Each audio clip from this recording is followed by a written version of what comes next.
दर्श दिया है। हजरत उमर फारूक रज़ी अल्लाह ताला अन्हु पे नजर डालो, बैतुल मुकद्दस फतह हो गई। ये वही बैतुल मुकद्दस जो आज यरूशलेम में यहूदियों ने अपने कब्जे में ले रखा है। मेरे भाइयों, ये हजरत उमर फारूक के जमाने में जब फतह कर लिया गया था और लोगों ने, यरूशलेम वालों ने, फिलिस्तीन वालों ने, बैतुल मुकद्दस के लोगों ने हजरत उमर को पैगाम भेजा, आइए और बैतुल मुकद्दस में 2 रकात नमाज पढ़ लीजिए। आइए, ये बैतुल मुकद्दस फतह कर लिया गया, आप इस बैतुल मुकद्दस का मुआयना कर लीजिए। हजरत उमर मदीने से चलते हैं, बैतुल मुकद्दस तक आते हैं, एक ऊंट पर सवार हैं, ऊंट के ऊपर पीछे खाने पीने का सामान लदा हुआ है। अब उस ऊंट के ऊपर एक ही आदमी बैठ सकता है। हजरत उमर अपने गुलाम अफलाह के साथ चलते हैं। हजरत उमर फारूक ने के नियम बनाया, अरे मेरे गुलाम, इस ऊंट के ऊपर एक ही आदमी बैठ सकता है, मैं बैठूंगा तो तुमको लगाम पकड़ना पड़ेगी ऊंटनी की और लेके चलना पड़ेगा, और अगर तुम बैठोगे तो मुझे ऊंट की लगाम पकड़ना पड़ेगी और मैं इस ऊंट को लेके चलूंगा। तो चलो ऐसा करते हैं, तो 1 मील ऊंट पर तुम बैठोगे, मैं लगाम पकड़ूंगा, और 1 मील में ऊंट के ऊपर बैठूंगा, तुम लगाम पकड़ोगे। कहा ठीक है। अब सवाल होता है पहले कौन बैठे? हजरत उमर ने कहा तुम बैठो। अफलाह ने, गुलाम ने कहा आप आका हैं, अमीरुल मोमिनीन ने, आप पहले बैठो। हजरत उमर ने कहा अमीरी और गरीबी कोई इस्लाम के अंदर हैसियत नहीं रखती है, छोटा बड़ा कोई हैसियत नहीं रखती है, तुम पहले बैठो। उसने कहा मैं पहले क्यों बैठूं, आप पहले बैठिए। कुरानदाजी होती है, 2 पर्चियां डाली जाती हैं और उस पर्ची पर सबसे पहले जो नाम निकलता है वो उमर फारूक का निकलता है। हजरत उमर फारूक ऊंट के ऊपर बैठते हैं, उनका गुलाम लगाम पकड़ के चलता है, 1 मील चलता है। अब हजरत उमर फारूक के उतरने की बारी आ जाती है। हजरत उमर फारूक ऊंट से उतरते हैं और अपने गुलाम अफला को ऊंट पे बिठाते हैं। अब 1 मील ऊंट के लगाम को हजरत उमर पकड़ते हैं और उनका गुलाम ऊंट के ऊपर बैठता है। इस तरीके से 1 मील का सफर तय हो रहा है। 1 मील उमर बैठते, 1 मील उनका गुलाम अफलाह बैठता। इसी अंदाज में जा रहे हैं, यरूशलेम आ गया है, बैतुल मुकद्दस अभी कुछ दूर है, अजान का वक्त हो जाता है। यरूशलेम के यहूदी या ईसाई आते हैं, हजरत उमर फारूक से कहते हैं आप लोग क्या कर रहे हैं? जवाब दिया नमाज की तैयारी। फरमाया नमाज कहाँ पढ़ेंगे? फरमाया आस पास कोई मस्जिद नहीं है, इसलिए हम इसी रोड पर, इसी सड़क पर अपने अपनी चादरें बिछाएंगे और नमाज पढ़ लेंगे। उन ईसाइयों ने कहा ये हमारा गिरजा मौजूद है, पक्का बना हुआ है, पक्का बना हुआ है। ऐ अमीरुल मोमिनीन, आप हमारे गिरजा में नमाज पढ़ लीजिए, आप हमारे गिरजा में जहां ईसाई पूजा करते आप यहां नमाज पढ़ लीजिए। हजरत उमर फारूक ने फरमाया तुम्हें मालूम है कि जहां मूर्ति होती है वहां हम लोगों की नमाज नहीं होती है। मेरे भाइयों, उन लोगों ने, ईसाइयों ने कहा हमें मालूम था जहां मूर्ति होती है वहां नमाज नहीं होती, इसलिए मैंने जीसस की, ईसा मसीह की मूर्ति को हटा दिया है, मैंने गिरजा को धो दिया है, अब वहां कोई मूर्ति नहीं है, सलीब की कोई निशानी नहीं है, आप इस रोड पर क्यों नमाज पढ़ेंगे, गिरजा में नमाज पढ़ लो। हजरत उमर ने कहा अगर मूर्ति नहीं है तो कोई बात नहीं है, तब तो हम तुम्हारे गिरजा में नमाज पढ़ सकते हैं। हजरत उमर ने और उनके गुलाम ने वुजू बनाया और दोनों गिरजा में चले गए। उनके गुलाम ने इकामत कही, अल्लाहु अकबर, अल्लाहु अकबर, अशहदु अल्ला इलाहा इल्लल्लाह, अशहदु अन्न मुहम्मदर रसूलुल्लाह, हय्या अलस सलात, हय्या अलल फलाह, कद कामतिस सलात, कद कामतिस सलाह, अल्लाहु अकबर, अल्लाहु अकबर, ला इलाहा इल्लल्लाह। हजरत उमर ने किबले की तरफ चेहरा किया है, खुद बाएं तरफ खड़े हैं, अफला दाईं तरफ खड़ा है।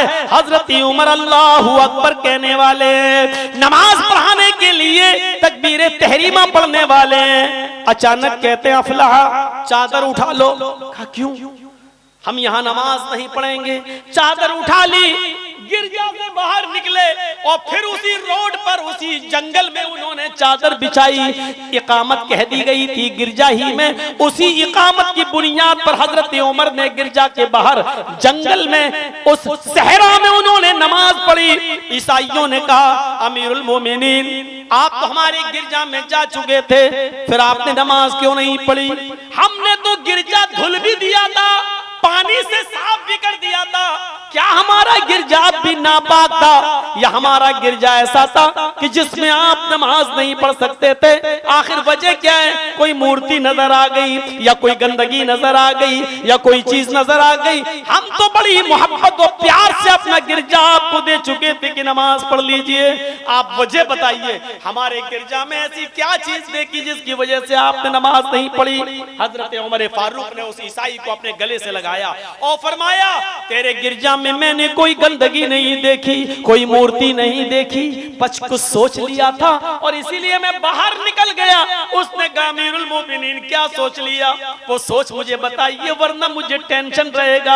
आपने क्या सोचा? फरमाया ईसाई पादरी मैंने ये सोचा उस गिरजा में नमाज पढ़ने से पहले, आए उमर अगर आज तूने इस गिरजा में नमाज पढ़ ली, इस गिरजा में अगर नमाज पढ़ ली तो बाद में आने वाले नस्ल, बाद में आने वाले मुसलमान कहीं इस गिरजा को मस्जिद न समझने लगे और ये न कहने लगे इस गिरजा में तो उमर ने कभी नमाज पढ़ी थी, ये पहले मस्जिद थी, इसलिए बाद में आने वाले लोग कहीं तुम्हारे गिरजा को मस्जिद समझकर तोड़ न दें और उसको कब्जा न कर लें और उसको हथिया न लें। मैंने ये सोचकर गिरजा से निकल गया ताकि बाद में आने वाली नस्ल ये समझे कि उमर फारूक ने इस गिरजा के अंदर नमाज नहीं पढ़ी, क्योंकि ईसाइयों का था और उन्हीं का है और उन्हीं का रहेगा, और हमने बाहर नमाज पढ़ी ताकि बाद में आने वाली नस्ल तुम्हारे गिरजा पर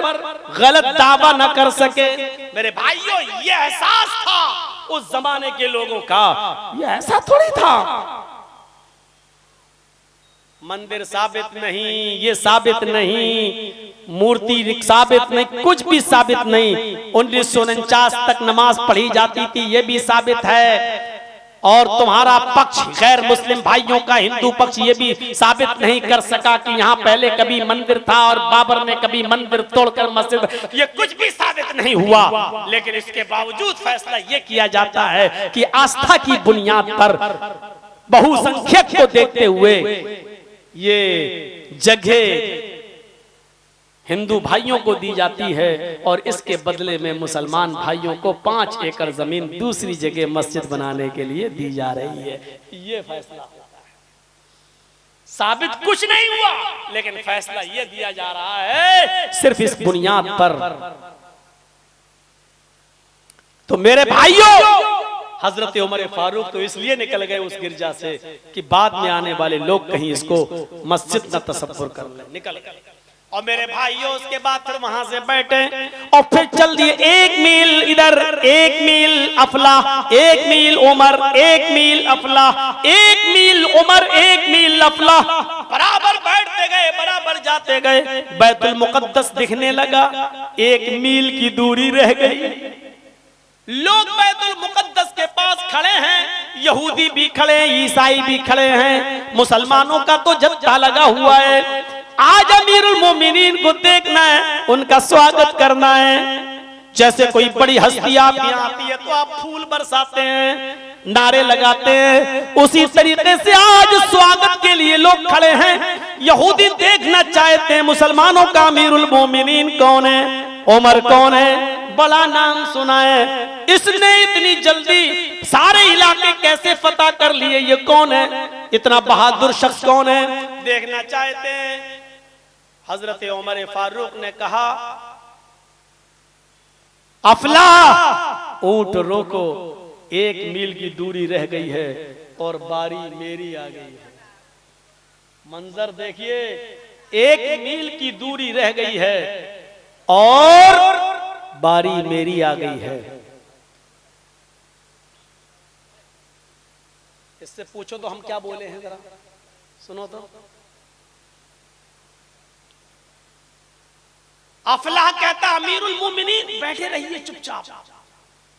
अगर आपने ऊँटनी की लगाम पकड़ ली तो इज्जत का कचरा निकल जाएगा, इज्जत का जनाजा निकल जाएगा, क्योंकि सब लोग खड़े हैं। कोई बात नहीं, 1 मील और रह गया है, हम लेके चलते हैं, आप तो अमीरुल मोमिनीन हैं। हजरत उमर फारूक ने कहा, आए अफलाह ऊंट रोको, अगर आज तुमने ऊंट पर सवारी नहीं की और मुझे ऊंट की लगाम नहीं पकड़ाई तो इस्लाम का कचरा निकल जाएगा, अदल का कचरा निकल जाएगा, इंसाफ का खून हो जाएगा, इंसाफ का मर्डर हो जाएगा।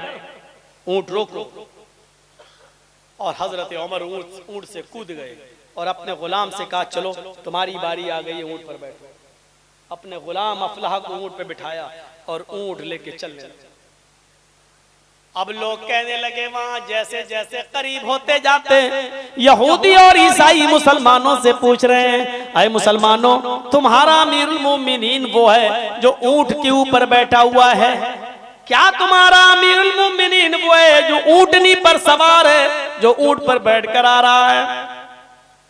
और मुसलमान बड़े फख्र से कह रहे हैं, नहीं नहीं ईसाइयों, मेरा अमीरुल मोमिनीन तो वो है जो ऊंटनी की लगाम पकड़ के चल रहा है, ऊंट के ऊपर जो बैठा वो तो उनका गुलाम अफलाह है। हमारे अमीरुल मोमिनीन ने ये तय किया था, 1 मील तुम ऊंट की लगाम पकड़ोगे मैं बैठूंगा, फिर 1 मील मैं पकड़ूंगा तुम बैठोगे।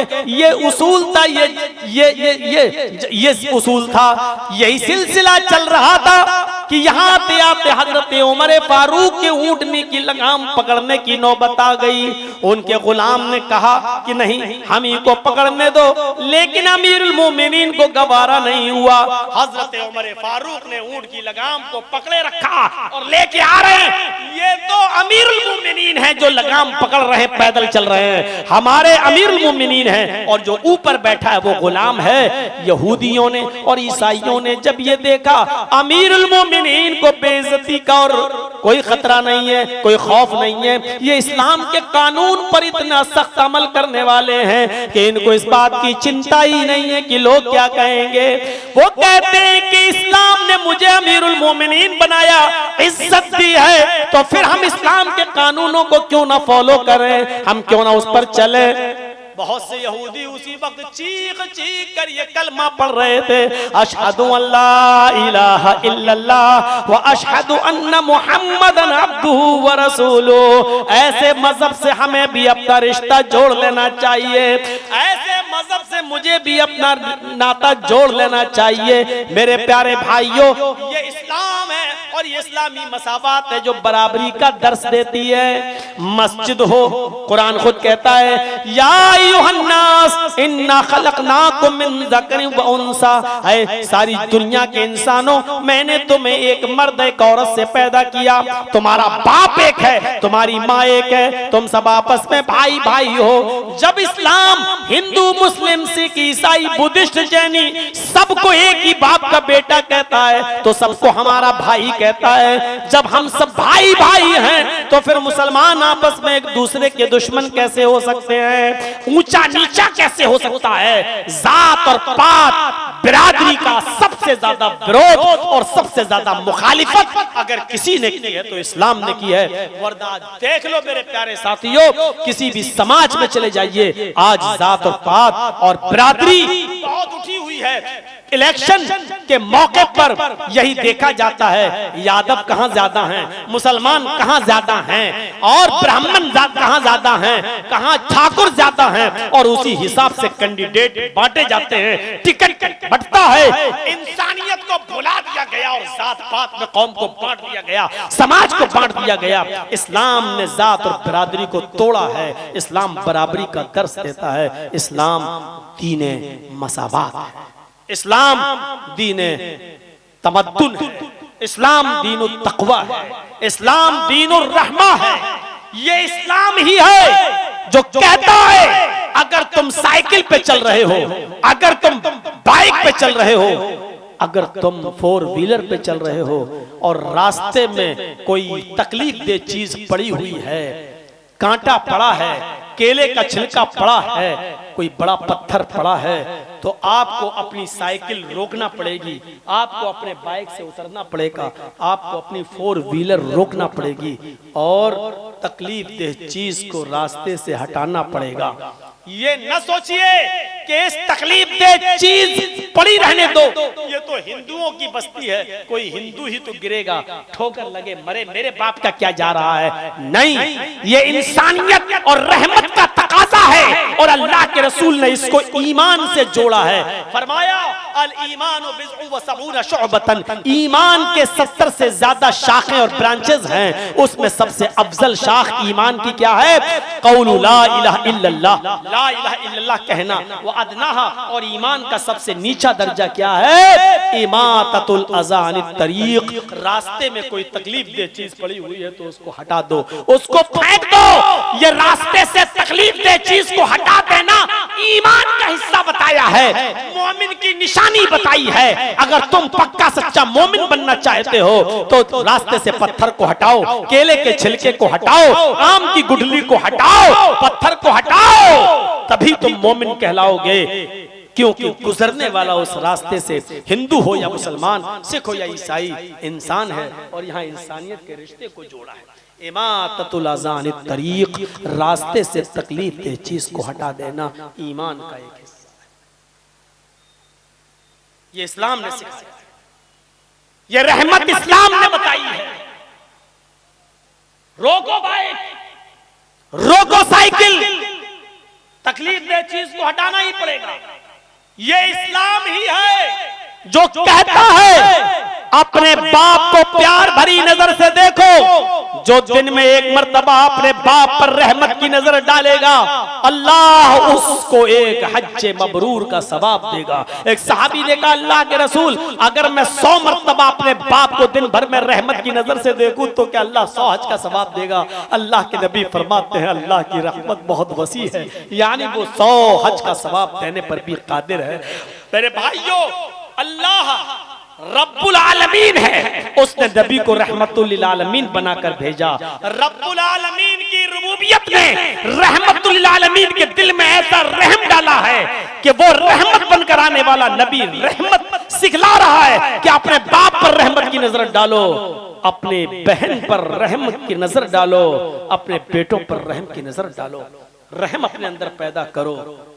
वो अच्छा शौहर नहीं हो सकता जिसकी बीवी जिसको देखकर सहम जाए, वो अच्छा बाप नहीं हो सकता जिसका बेटा अपने बाप को देखकर डरने लगे और अपने माँ की आंचल में छिपने लगे। वो अच्छा उस्ताद और वो अच्छा टीचर नहीं हो सकता जिसका शागिर्द अपने उस्ताद को देखकर डर जाए, कांप जाए और बस्ते पर आके बैठ जाए और कांपने और थर्राने लगे। सुन लो, वो जल्लाद होगा, वो थानेदार कहलाएगा। अगर किसी की बीवी अपने शौहर से डरती है तो वो शौहर थानेदार है, अच्छा शौहर नहीं। अगर कोई शागिर्द अपने उस्ताद से डरता है तो वो थानेदार हो सकता है, उस्ताद नहीं। अगर किसी का बेटा अपने बाप से डरता है तो वो बाप थानेदार होगा लेकिन बाप नहीं। अच्छा बाप बनने के लिए रहमत अपने दिल के अंदर पैदा करनी होगी, रहमो करम अपने दिल के अंदर पैदा करना होगा। अपने बच्चों की परवरिश करना है, अपने शागिर्द को अच्छे और प्यार से उसको पढ़ाना है, उसके डर को उसके दिल से खौफ करना है। क्योंकि जो बच्चे शुरू में डर जाते हैं वो जिंदगी भर मरऊब रहते हैं।